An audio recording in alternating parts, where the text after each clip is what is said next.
Tu t'es déjà demandé comment certaines personnes arrivaient à attirer des personnes à elles comme s'il avait un aimant. Et ces personnes arrivent à se faire adorer, respecter et admirer par ces personnes sans fournir le moindre effort, comme si c'était naturel.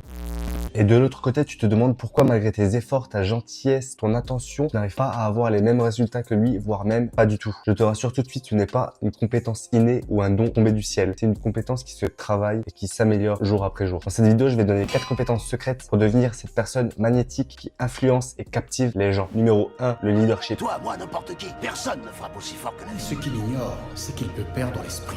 Vous attendez, car celui qui parle en premier a perdu. Beaucoup de personnes te diront que le leadership est quelque chose d'inné et qu'on l'obtient dès la naissance ou avec l'éducation, alors que non. Si tu n'as pas cette compétence, tu peux l'améliorer. Le leadership, c'est comme un muscle. Plus tu le travailles, plus il grossit et va s'améliorer. Un bon chef d'entreprise respecté doit savoir prendre des bonnes décisions au bon moment, il doit avoir une vision claire pour l'avenir de son entreprise et il doit savoir inspirer et motiver ses troupes quand il le faut. Et tout ça, même quand ça devient compliqué. Je veux que vous arriviez à régler vos problèmes en devenant riche.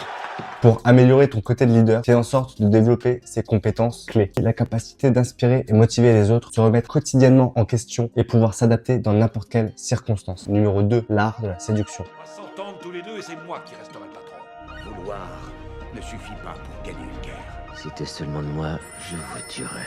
Et non, la séduction n'est pas seulement de draguer ou de flirter avec la personne qui nous plaît. La séduction, c'est l'art de se vendre et de plaire dans n'importe quelle situation et endroit. Un bon séducteur, c'est quelqu'un qui sait captiver l'attention des gens avec sa confiance en soi et son charisme. C'est une question de compréhension de l'autre. Un bon séducteur sait comment analyser la personne qu'il a en face de lui et il saura comment lui parler en fonction de son statut social, de son niveau scolaire ou de sa personnalité. Et en maîtrisant cet art, tu pourras plus facilement séduire ton patron pour avoir une augmentation, te faire plus facilement des amis ou séduire la personne qui te plaît beaucoup plus facilement que les autres. Et pour ça, essaie toujours de t'adapter et d'analyser la personne que tu as en face de toi, comment il parle, comment il s'habille et comment il se comporte en société. Regarde s'il a une expression qu'il dit tout le temps ou un geste assez parasite qu'il fait très souvent. Essaye de l'imiter très subtilement, pas qu'il s'en rende compte non plus.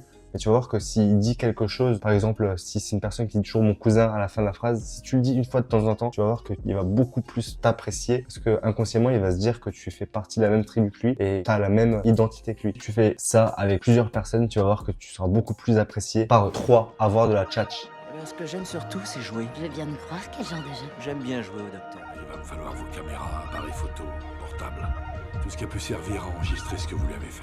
Avoir de la tchatch, c'est la compétence qui relie tout ce qu'on a vu avant. Plus tu as de la tchatch, plus tu sais manier les mots, tu seras beaucoup séduisant et tu auras un meilleur leadership parce que tu sauras quoi dire au bon moment. La chose la plus simple à faire si tu veux améliorer ces compétences, c'est pose des questions pertinentes à ton interlocuteur. Il faut que ça soit un match de tennis, il faut que vous renvoyez la balle très facilement. Que ce soit pour briser la glace, parler avec une ou plusieurs personnes ou tout simplement rendre tes conversations beaucoup plus intenses et passionnantes, la tchatch, c'est la chose à travailler. Mais attention, trop de questions te fera tomber dans un interrogatoire de police, donc apprends à poser des questions mais raisonnablement. Si tu veux maîtriser l'art de la répartie, je t'invite à regarder cette vidéo un peu plus tard. Le meilleur pour la fin, la persuasion. Tu veux traiter, c'est à lui de voir, pas à toi. Je fais pas 36 coups la fois, c'est tout. Ok, va te faire enculer. Pas de stylo, moi. Exactement, l'offre et la demande.